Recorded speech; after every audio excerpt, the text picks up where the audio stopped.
আগামীকালের রাশিফল চন্দ্র রাশির ওপর কর্কট রাশি 28শে নভেম্বর 2025।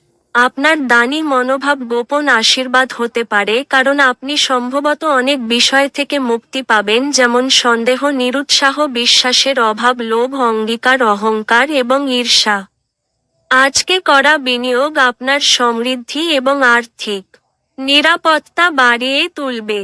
আপনার ঘরের সৌন্দর্যায়নের জন্য আপনার অতিরিক্ত সময়ের ব্যবহার করুন। আপনার পরিবার সত্যিই এটির প্রশংসা করবে। ব্যক্তিগত সহায়তা আপনার সম্পর্ক উন্নত করবে। যে আপনাকে ঘৃণা করে, শুধুমাত্র আপনি যদি তাকে হ্যালো বলেন, তাহলে কর্মক্ষেত্রে জিনিসগুলি আজ আপনার জন্য সত্যিই অসাধারণ হয়ে যাবে। আজ আপনি প্রচুর আকর্ষণীয় আমন্ত্রণ পাবেন এবং একটি আকস্মিক উপহারও আপনার জন্য আসতে পারে। আজ আপনি আবার আপনার স্ত্রীর প্রেমে পড়বেন। আপনার ভাগ্যবান সংখ্যা 1।